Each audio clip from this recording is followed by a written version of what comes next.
1. भारतीय दंड संहिता को गवर्नर जनरल की स्वीकृति कब मिली? आंसर 6 अक्टूबर 1860। 2. गुप्त रूप से गलत तरीके से बंधक बनाए जाने पर निम्नलिखित धाराओं के तहत कार्रवाई की जाती है। आईपीसी की धारा 346। 3. 1837 में भारतीय दंड संहिता का मसौदा प्रस्तुत होने के बाद मसौदा संहिता की समीक्षा किसने की? श्री बार्न्समोर और सर जे.डब्ल्यू. कोलविले। 4. भारतीय दंड संहिता के तहत अभियोजन का अधिकार। आंसर अन्य कानूनों के प्रावधानों से प्रभावित नहीं है। 5. अलगाव के दौरान एक पुरुष द्वारा अपनी पत्नी के साथ संभोग करना निम्नलिखित के अंतर्गत आता है। आंसर आईपीसी की धारा 376A। 6. दंड विधान में अस्पष्ट अर्थ वाले शब्दों की व्याख्या के संबंध में न्यायालय के कर्तव्य के संबंध में एक को छोड़कर सभी कथन सत्य हैं। आंसर यदि किसी दंडात्मक कानून की व्याख्या उसकी कानूनी भाषा को बढ़ाए बिना करने का एकमात्र उचित तरीका अभियुक्त के विरुद्ध है तो उसे पूरी तरह से बरकरार रखा जाना चाहिए।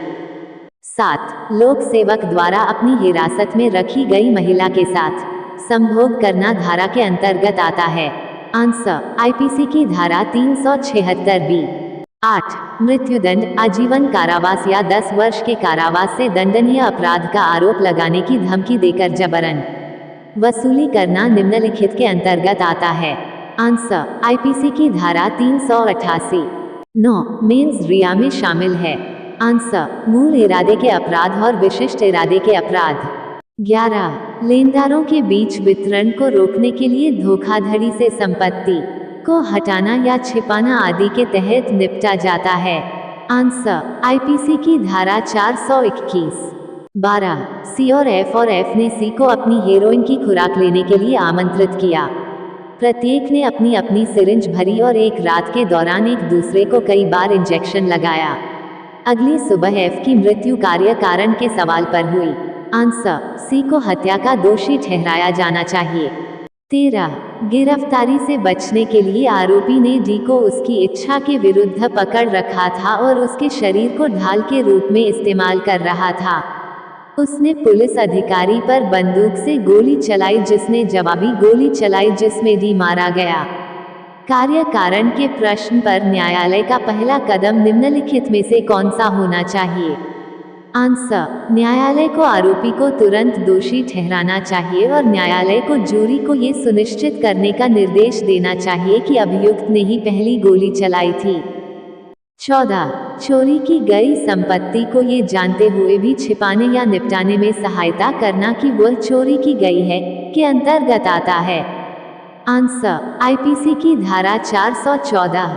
15. कानूनी मनःस्थिति के बारे में एक को छोड़कर सभी कथन झूठे हैं। आंसर इरादे को हमेशा संतोषजनक ढंग से परिभाषित किया जा सकता है। 16.